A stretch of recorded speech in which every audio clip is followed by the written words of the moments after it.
ఈ నోరు చేసే అఘాయిత్యానికి ఈపు దెబ్బలు తింటుంది అన్నప్పుడు ఇప్పుడు అనంతపురం ఎమ్మెల్యే అర్బన్ ఎమ్మెల్యే ఉన్నాడు కదా దగ్గుబాటి ప్రసాదరావు గారి కథ కూడా గట్లనే ఉన్నదట. మనిషికి పొదుపు మాటకు అదుపు అన్నది ఉండాలి కదా, లేకుంటే ఇగో దాని సైడ్ ఎఫెక్టులు చాలా ఉంటాయి. నేను జ్ఞానిని, నాకు నోరుంది, చేతిలో పవర్ ఉంది కదా అని కాని మాటలు మాట్లాడితే సీను సితారయి అయిపోవుడు పక్క.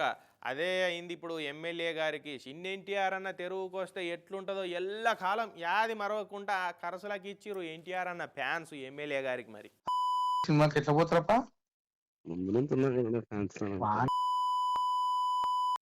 పార్టీలో కలిసి రావాలి కదా, లోకేష్ కలిసి రావాలి కదా. చిన్న ఎన్టీఆర్ అన్న జోలికి పోతే సీన్ సితార్ అవుతుందని సోషల్ మీడియాలో థియరీలు కాదు ప్రాక్టికల్గా పాఠాలే చెప్తున్నారు కదా అన్న ఫ్యాన్స్.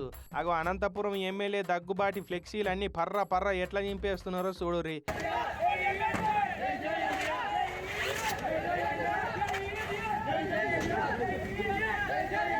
ఇక ఇంటి ముంగడ ధర్నాకే కూర్చున్నారు ఇట్లా.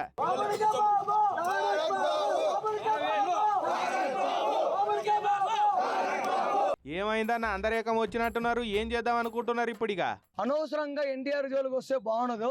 ఇది ఇంకొకసారి పొరపాటున ఏమైనా మాట్లాడకుండా మేము వదిలిపెట్టము. 4 గోళ్ల మధ్యలో పోయి క్షమాపణ కోరితే మేము ఒప్పుకోము. బహిరంగంగా మాకంటూ జిల్లా రాష్ట్ర స్థాయి కన్వీనర్ ఉన్నాడు, మా రాయలసీమ అధ్యక్షుడు ఉన్నాడు, ఎన్టీఆర్ ఫ్యాన్స్ ఉన్న టౌన్లో. వాళ్ళ ముందర వచ్చి ప్రెస్ మీట్ పెట్టి ప్రెస్ మీట్ ముందర ఆయన క్షమాపణ కోరాలని మేము కోరుకుంటున్నాం. అదట ఇన్నర్ కదా, ఎమ్మెల్యే బయటకు వచ్చి మందిలకు క్షమాపణ చెప్పాలన్నట.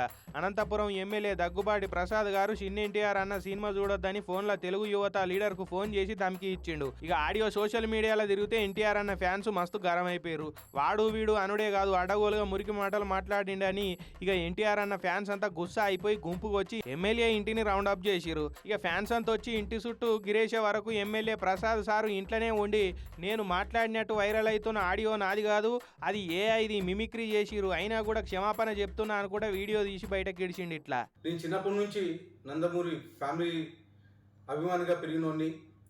దీంట్లో ఎలాంటి వాస్తవాలు లేవు. ఖచ్చితంగా ఈ వీడియో కానీ ఈ ఆడియో రికార్డ్ కానీ నాది కాదని చెప్పేసి తెలియజేసుకుంటాను. ఎవరైనా ఎన్టీఆర్ అభిమానులు బాధపడి ఉంటే వాళ్ళని నా తరపున నేను క్షమాపణలు అడుగుతున్నాను. మరి ఇదేం లాజిక్కో మీకేమైనా సమజైందా? మాట్లాడింది నేను కాదంటున్నాడు, మరి అట్లా తిట్టనప్పుడు మీరెందుకు క్షమాపణ చెప్పిర్రు? సారు ఎమ్మెల్యే సాబు ఎంత త్యాగమూరుతున్నాడో చూడురి. అనని మాటలకు కూడా అన్నట్టే క్షమాపణలు చెప్తున్నాడు ఫీల్ అయిపోయి. ఇక ఇదే ముచ్చట మీద మాజీ మంత్రి రోజక్క చిన్న ఎన్టీఆర్ అన్నకు సపోర్ట్ వచ్చింది.